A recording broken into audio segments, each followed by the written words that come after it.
बिहार में अभी जो ज़मीन का सर्वे चल रहा है उसमें पेपर कैसे लगेंगे, क्या क्या दिए जाएंगे, क्या माने जाएंगे, क्या नहीं माने जाएंगे, इसे लेकर बहुत बड़ी अभी गलतफहमी चल रही है और दुष्प्रचार भी हो रहा है। तो एक एक करके अभी हम बात करेंगे कि दाखिल खारिज जिनका हुआ है, जिनका नहीं हुआ है, रसीद जिनके पास है, जिनके केवाला के पेपर जिनके पास है उनका क्या होगा, जिनके पास नहीं है उनका क्या होगा, ज़मीन कितने तरह के हैं, गैर मजरूआ आम क्या है, गैर मजरूआ खास क्या है, इन सब चीज़ों पे अभी हम चर्चा करने जा रहे हैं। तो आपको जल्दी जल्दी में हम बता दें सबसे पहले कि ज़मीन का जो टुकड़ा होता है वह दो तरह का होगा आपके पास, दो तरीके का। पहला होता है खतियानी ज़मीन। इसका मतलब होता है कि आपके दादा परदादा या किसी के नाम पे ये ज़मीन होगी, रसीद कट रहा होगा, उनके नाम पे रजिस्टर है, दाखिल खारिज पहले ही हुआ है तभी तो खतियान बना है। एक इस तरह की ज़मीन होती है। इसमें आपको बहुत ज़्यादा पेपर देने की ज़रूरत नहीं है। ऑनलाइन भी पेपर निकल रहे हैं, केवाला का भी पेपर निकलता है, केवाला का इसमें ज़रूरत भी नहीं है। आप खतियान की नकल निकाल लीजिए और जाकर के अपने जो सर्वेयर होंगे, अमीन होंगे, राजस्व कर्मचारी होंगे, उस फॉर्म में आप उस खतियान को भी लगा सकते हैं। वो आपके पास पर्याप्त सबूत है।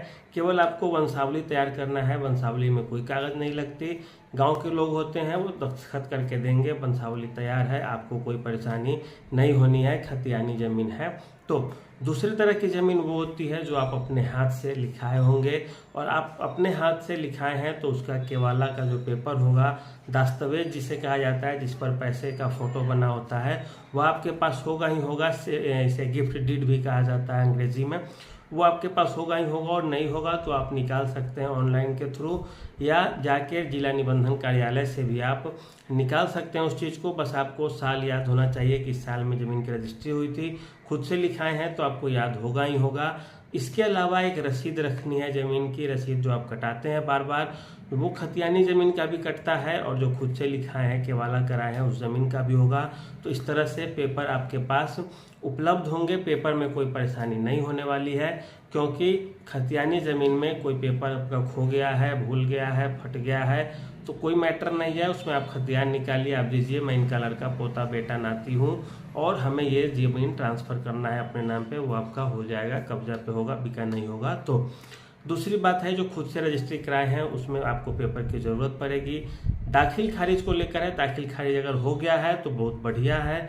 दाखिल खारिज जिनका नहीं हुआ है उनको भी कोई परेशानी नहीं होने वाली है, क्योंकि आप जैसे ही देंगे सेल डीड जो होता है वो, या केवाला का जो पेपर देंगे जो लिखाई के बाद मिलता है रजिस्ट्री ऑफिस से, वो पेपर देंगे तो जो अमीन होंगे, जो सर्वेयर होंगे, वे समझ जाएंगे कहानी और आपका खाता पे इसको ट्रांसफ़र कर देंगे, चढ़ा देंगे।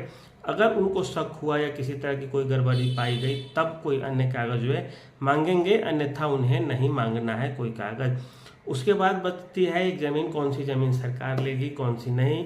सरकार कोई ज़मीन नहीं लेने वाली है किसी की, क्योंकि सरकार के पास जो अपनी ज़मीन है वही रहेगी सरकार की। ऐसा नहीं होता कि सरकार दूसरे की ज़मीन अपने नाम पे कब्जा कर लेगी। उसके बाद एक बचती है एक अलग कहानी। वो कहानी ये है कि जैसे कोई गैर मजरूआ ज़मीन है जिसका कोई खाता खेसरा खतियान उस तरह का नहीं है, हालांकि होता है गैर मजरूआ ज़मीनों का भी खेसरा होता है, तो उसमें क्या होगा कि उसमें एक आम होता है, एक खास होता है गैर मजरूआ आम, जिसका सरकार के पास रिकॉर्ड, सरकार की ज़मीन है वो एक तरह से, लेकिन कब्जा कोई और किया है, क्योंकि कागजात ठीक से उपलब्ध नहीं हो पाया उस समय, वह कई वर्षों से उपयोग करते आ रहा है, तो गैर मजरूआ आम हो गया। वो ज़मीन भी अभी सरकार नहीं छीनने जा रही है। वो गैर मजरूआ खास हो गया जो व्यक्ति के कब्जा में है और उस बहुत दिन से वो है, सरकार का उस पर कोई हक नहीं है अभी तत्काल में। गैर मजरूआ खास आम क्या होता है कि वो सार्वजनिक उपयोग के लिए होता है। गैर मजरूआ आम वो सरकार की ज़मीन है, उस पर यदि किसी का भी कब्जा होगा, आम आदमी का हो या किसी का, तो सरकार उस ज़मीन को ले लेगी सीधे सीधे, और उसका चूंकि कागज़ किसी के पास नहीं, इसी कारण वो सरकार की ज़मीन है और सरकार उस चीज़ को ले भी लेगी। एक बड़ी चीज़ अभी निकल कर सामने आ रही है कि जिसके पास कोई कागज़ नहीं है उसका क्या होगा। तो जिसके पास कोई कागज़ नहीं है उसे भी परेशान होने की ज़रूरत नहीं है। ऐसा क्यों? क्योंकि चौहद्दी में तो लिखा होता है, जैसे आपके बगल वाले का प्लॉट होगा उसमें लिखा होगा उसकी चौहद्दी में कि उत्तर में ये है, दक्षिण में ये है, उस आधार पे भी आपके प्लॉट को निकाला जा सकता है। और जो आपके अमीन आएंगे, सर्वेयर आएंगे, उनसे आप कहिए कि हमें कुछ पता नहीं है, वो आपको नंबर निकाल के देंगे उस आधार पे आप जाके जिला अभिलेखागार से अपना खतियान की कॉपी निकाल लेंगे। और यदि ईस्वी सन पता है कब जमीन खरीदा गया है, बेचा गया है, तो आप फिर जिला निबंधन कार्यालय में जा कर के वहाँ से निकाल सकते हैं केवाला अपना। उसके बाद जो दूसरी सबसे बड़ी बात है वो ये है कि अभी जो राजस्व मंत्री है वे अपना मोबाइल नंबर भी पब्लिक डोमेन में डाल दिए हैं। आपको यदि किसी तरह की कोई परेशानी आती है, सीओ परेशान करते हैं, कर्मचारी परेशान करते हैं, तो आप जा सकते हैं, उनको सीधे सीधे आप कॉल कर दीजिए। ऐसी ऐसी बात है, वो ऊपर से वो खुद बोले हैं कि हम हाथ पैर तोड़ देंगे ऐसे लोगों का। मतलब यदि कोई कार्य करते हैं ऐसा, कोई अधिकारी ऐसा करता है परेशान करने का लोगों को, तो वो उनको सजा देंगे, वे उसके लिए तैयार है, वो ऐसा बोले हैं। अब चूंकि सारा चीज़ डिजिटल मोड है, डिजिटल व्यवस्था है, इस कारण बहुत चीज़ के लिए आनाकानी नहीं की जा सकती कर्मचारी अधिकारी के द्वारा भी, लेकिन फिर भी भ्रष्टाचार के मामले तो होते ही हैं। और इसके लिए सरकार को चाहिए एक टीम बनाए और जहाँ जहाँ सर्वे हो वहाँ जा कर के लोगों का फीडबैक ले कि क्या आपसे पैसे लिए गए हैं, क्या पैसा लेके काम किया गया है। और वो टीम अगर 2, 4, 5, 10 लोगों से सिविलियन के रूप में आए और मिले जुले और बातचीत करे, और इसके आधार पे अगर वह हो सकता है छोटा मोटा स्पाई कैमरा लगा करके भी वे इस तरह से फील्ड को वेरिफिकेशन करे कि किस तरह से काम चल रहे हैं और नहीं चल रहे हैं। और ऐसी स्थिति में तभी जाकर के भ्रष्टाचार का मामला इसमें रुक सकता है, अन्यथा सरकार के लिए भी एक सिर का दर्द बन जाएगी, बोझिल व्यवस्था हो जाएगी। चूँकि चुनाव अगले वर्ष है भी, और यदि ऐसा चलेगा तो सरकार की जवाबदेही बढ़ जाएगी इसमें, और परेशानी सरकार को हो जाएगी। और सारी चीज़ें आप इसमें समझ गए होंगे, गैर मजरूआ आम, गैर मजरूआ खाद, दाखिल खारिज है, दाखिल खारिज नहीं है, किसका क्या होगा, कैसे होगा। और कुछ भी होता है तो आपको कई सारे मौके दिए जाएंगे इसमें शिकायत करने के, उसका निपटारा किया जाएगा, और इस तरह से काम काफ़ी अच्छे से किया जाएगा बिहार में, और सारा का सारा रिकॉर्ड डिजिटल होगा।